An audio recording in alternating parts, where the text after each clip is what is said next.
Ahoy, sea lovers! Today, we're talking about a name that when it appears on the Indonesian Navy radar, makes any adversary think twice. KRI John Lie 358 is clearly not an ordinary ship. This warship actively patrols Indonesian waters and is part of the Bung Tomo class, a class of ships officially called Corvettes, but in terms of capabilities, it is already leveled up to a light frigate. And what makes it even more special is that Indonesia only has 3 units. 3, no more. Each ship in this class isn't just a piece of military hardware, but a rare asset with a long history and, if you look back, a surprisingly colorful one. Originally, these Bung Tomo class ships weren't even intended for Indonesia. They were built by BAE Systems in the UK to fulfill orders from the Royal Brunei Navy in the early 2000s. Everything was built, ready, just waiting to set sail. But it turned out, the contract had issues. A dispute caused Brunei to reject all 3 ships. As a result, the ships sat idle for years in the UK, fully built warships, but with nowhere to call home. You could say they were ready for combat, but had no mission assigned. Until Indonesia came in 2014 and saw a golden opportunity. The country decided to purchase all 3 ships and bring them home. According to multiple sources, including reports from Jane's and Antara News, the price Indonesia paid was incredibly cheap for modern warships, around 300 million USD for 3 ships, including weapon systems, electronic sensors, and all other combat equipment. What's less discussed is the cost for crew training and maintenance after the warranty, but from a strategic standpoint, this was clearly a very profitable acquisition. Now let's move to the specifications, where the Bung Tomo class truly shows its teeth. Each ship has a displacement of almost 2,000 tons and is perfect for short to medium-range patrols, including escort and interception missions. Its main weapon isn't just missiles, but speed. It can reach up to 30 knots. For a vessel this size, that's not a casual cruise, but a full-on sprint across the sea. Its cruising speed is around 12 knots, allowing it to operate continuously for up to 18 days. Quite impressive for a warship. In terms of armament, it's very well equipped. MM-40 anti-ship missiles, Seawolf anti-air missiles, a 76mm main gun, a 30mm secondary gun, and anti-submarine torpedoes, meaning threats from surface, air, or underwater can all be tackled by this one ship.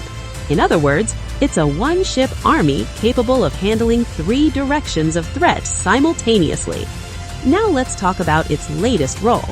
KRI John Lie 358 was chosen to represent Indonesia in the prestigious Regional Maritime Exercise Sea Phase ASEAN-US Maritime Exercise 2025. This is no small drill. It involves the navies of ASEAN countries alongside the United States, aiming to enhance joint combat capabilities and strengthen international ties.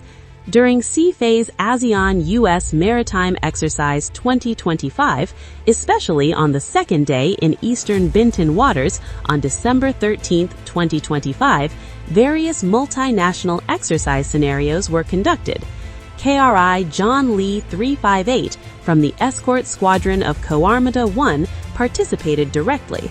The exercises were far from ceremonial. There was a search and rescue exercise, SAREX, involving medical units and cross-unit personnel, followed by a photo exercise, a chance for the fleet to show off their coordination, sailing in perfect formation, as if posing. Then came the farewell pass, a ceremonial send-off where participating ships saluted each other before heading in separate directions. This entire exercise demonstrates one crucial thing: the shared commitment of participating countries to maintain maritime stability and security. Through integrated exercises like this, trust between navies is built, standard operating procedures are synchronized, and collaborative skills are sharpened to face any challenges at sea together. For the Indonesian Navy, KRI John Lie 358's participation isn't just about showing up.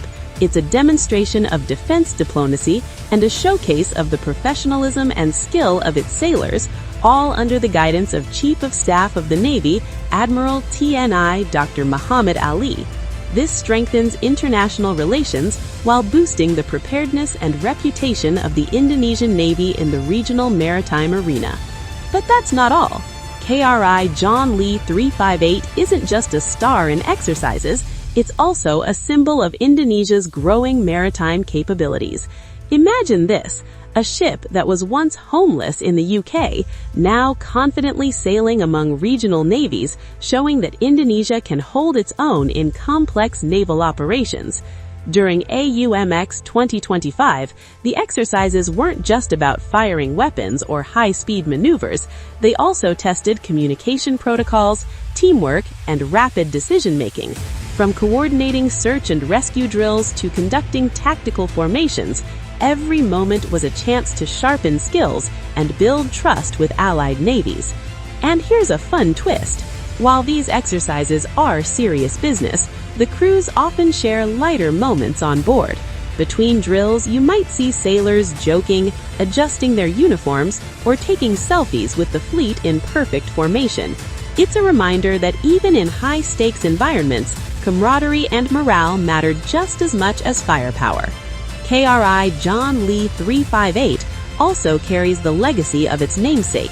Named after John Lie, Indonesia's first Chinese-Indonesian naval hero, the ship embodies courage, dedication, and professionalism. Every maneuver it executes in exercises like AUMX 2025 isn't just about strategy, it's a living tribute to those values. And as the sun sets over the waters of Bintan, the ship glides steadily, its crew vigilant and disciplined, ready for whatever comes next.